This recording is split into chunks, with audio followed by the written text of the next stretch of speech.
All right, let's dive into this juicy situation with the Atlanta Falcons and their defensive coordinator, Jeff Ulrich. The NFL has hit the Falcons with a hefty $250,000 fine, and Ulrich is facing a $100,000 penalty too, all stemming from that prank call incident involving Shader Sanders during the draft. Now let's break this down one last time before we move on for good. Honestly, while I wouldn't call this punishment fair, it's definitely understandable. The Falcons let some sensitive info slip out, and the NFL had to respond. When confidential information gets out, especially leading up to the draft, you can't just brush it off. So I get why the league took action here. Sure, I don't think Arthur Blank, Terry Fontenot, or Raheem Morris are to blame for this mess. It all started when Ulrich's son got a hold of his dad's iPad.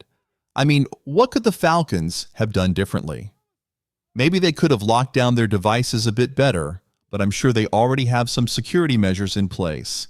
It sounds like Jax just knew his dad's password and thought it would be hilarious to prank call Shader Sanders. I feel for Jeff Ulrich here. It's tough to keep your personal stuff under wraps when you've got kids around. But let's be real, Jax is probably in for some serious consequences. That $100,000 fine might seem small in the grand scheme of NFL salaries, but for a defensive coordinator, that's a big hit. They don't rake in the same cash as quarterbacks or wide receivers. So I can see Jax spending a lot of time mowing the lawn and maybe even losing his allowance for a while. He might even have to cover his own fraternity dues next semester. I also appreciate how the Falcons handled this situation. They accepted the punishment and seem eager to move on. They even mentioned that the Ulrich family is getting involved in community service initiatives. I can't help but picture a scene from Talladega Nights where Ricky Bobby's kids are out there picking up trash. So if you're cruising down I-85, keep an eye out for Jax Ulrich doing his part to clean up the highway. Now, as we wrap this up, I don't think this whole incident is as big a deal as some people are making it out to be. Here's why. Other players have been prank called, and it didn't cause nearly as much of a stir.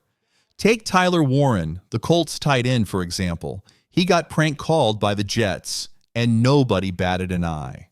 It feels like there's a bit of favoritism towards Shader Sanders, especially since he slid down to day 5 of the draft. Some folks are quick to point fingers and suggest race might be a factor in that, but let's keep it real.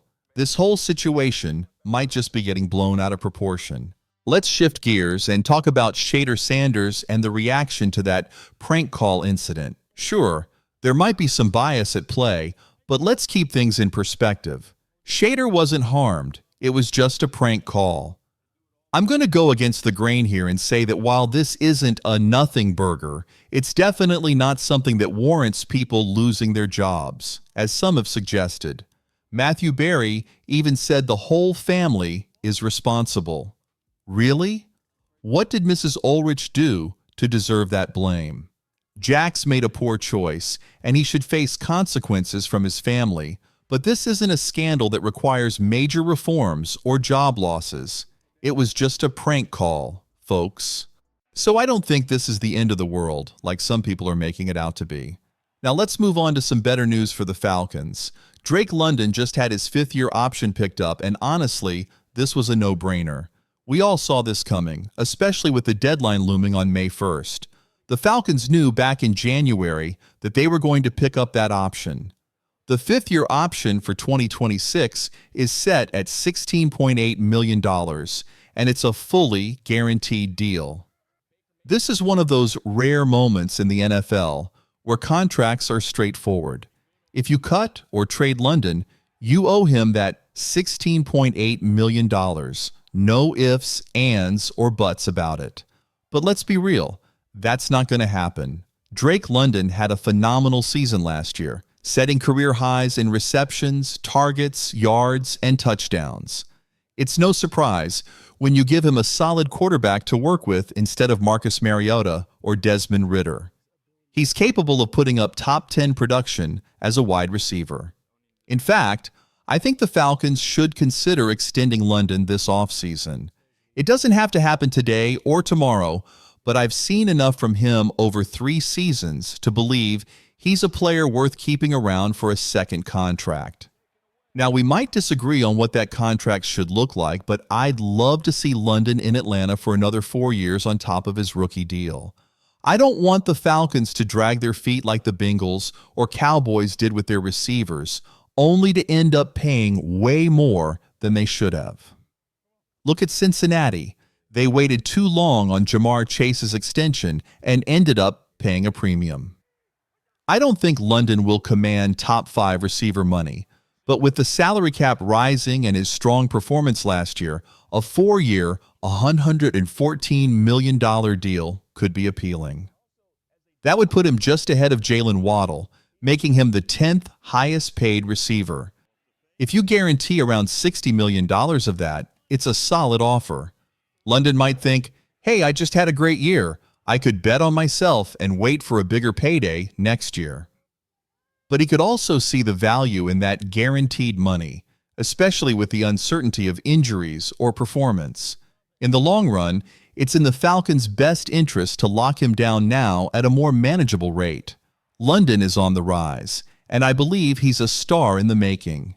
If they wait another year and he continues to excel, that $28.5 million per season could easily jump to $31,030 or even $33 million. Let's get him the money he deserves while it's still a bit more affordable. If you're the Falcons, now is the time to extend Drake London and secure some future savings. You don't want to end up like the Bengals or Cowboys, who waited too long on extensions for Jamar Chase and CeeDee Lamb. If they had acted sooner, it would have saved them a lot of money.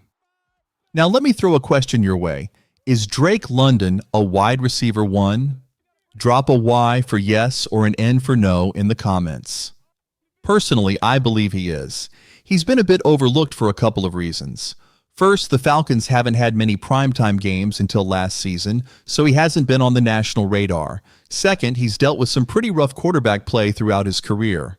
With Marcus Mariota and Desmond Ridder throwing him the ball, it's been tough. If he had even an average quarterback for all 17 games, I'm convinced he could rack up 1,300 yards and 10 to 12 touchdowns. Before we wrap things up, I want to remind you that there are some cool jerseys available for pre-order, including Jalen Walker and James Pierce jerseys. If you're looking to snag a Falcons rookie jersey, check out the link to support the channel. Now, let's quickly go over the players who have had their 5th-year options exercised. We've got Derek Stingley, Trayvon Walker, Aiden Hutchinson, Sauce Gardner, Kayvon Thibodeau, Ikem Ekwonu, Charles Cross, Garrett Wilson, Chris Olave, Jamison Williams, Jordan Davis, Trent McDuffie, Tyler Smith, Jermaine Johnson, George Karlaftis, and Dax Hill. That's a solid list. On the flip side, here are the players whose options were declined: Evan Neal, Trevor Penning, and Kenny Pickett, who's been bouncing around teams. Kyle Hamilton will likely get his option picked up, while Kenyon Green, who was traded from Houston to Philly, probably won't. Jahan Dotson, who moved from the Commanders to the Eagles, is also unlikely to have his picked up. Zion Johnson from the Chargers and Treylon Burks are in the same boat. Quay Walker should get his option picked up. And Tyler Linderbaum, a 2-time Pro Bowler, will definitely have his exercised. Devin Lloyd could go either way, and the same goes for Devontae Wyatt. Cole Strange, however, is not expected to have his picked up. All right, let's do a quick wheel spin before we sign off. And a big shout out to everyone who dropped an emoji in the comments at the end of yesterday's video. Special shout out to Corey. 2 claps for you, my friend. 1, 2. I'll catch you all later.